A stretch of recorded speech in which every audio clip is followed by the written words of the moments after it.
अस्सलाम वालेकुम, मेरा नाम है डॉक्टर सैफ राज़ इकबाल। उम्मीद आप लोग खैरियत से होंगे। अभी मेरी नज़र से एक सीरप गुज़रा जिसका फ़ार्मूला था मेलाटोनिन। बहुत से लोग इसको नींद के लिए यूज़ कर रहे हैं और इस पे क्लेम किया जा रहा है कि बच्चों की रात की नींद के लिए ये बेहतरीन है। और उसके अलावा जो है अगर आप कहीं पर ट्रैवल करते हैं अदर कंट्रीज़ में तो आपका जो टाइम चेंज होता है आगे पीछे होता है, तो उससे आपकी जो नींद डिस्टर्ब होती है आप उस पे कंट्रोल कर सकते हैं, आप अच्छी बेटर नींद ले सकते हैं। अब उस पे लिखा हुआ था इसके कोई असरात नहीं है, कोई साइड इफ़ेक्ट नहीं है, कोई इस तरह का कुछ नहीं है इस पे।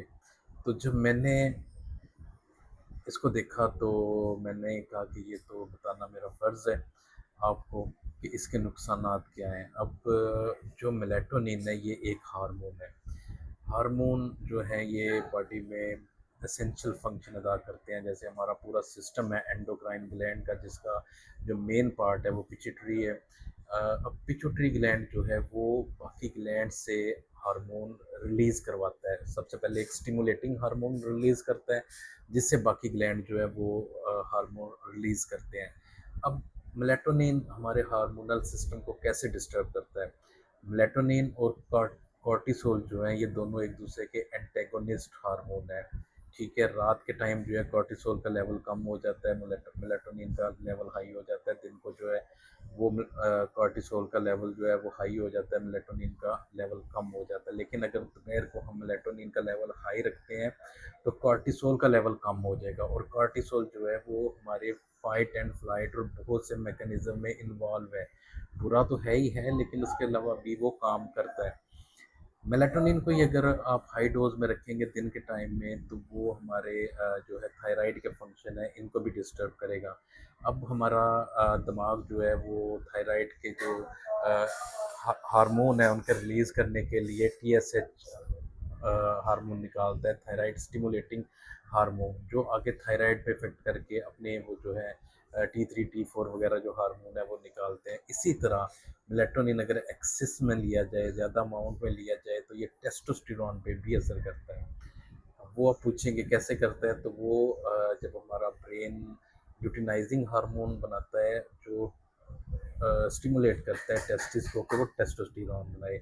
दो हार्मोन बनाता है हमारा brain, FSH follicle stimulating hormone भी और ल्यूटिनाइजिंग हार्मोन भी।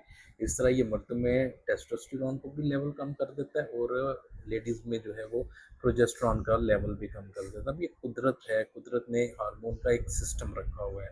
एक ख़ास वक़्त पे एक ख़ास हार्मोन रिलीज़ हो रहा है और वो इफ़ेक्ट कर रहा है। जैसे ही आप उसके साथ छेड़छाड़ करोगे, उसके साथ आप चेंजेस करोगे तो आपको जो है ये इश्यू आएँगे।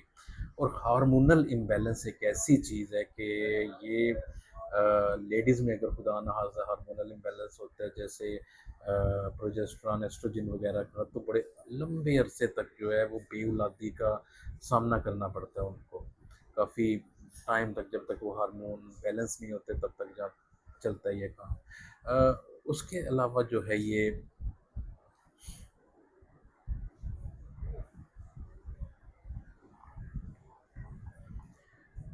उसके अलावा ये जो मेलाटोनिन है ये इंसुलिन पे भी इफ़ेक्ट करता है। इंसुलिन के लेवल को भी ये कम करता है क्योंकि इंसुलिन रात के टाइम पे कम हो जाता है, दिन के टाइम पे जो है वो उसका लेवल बढ़ जाता है।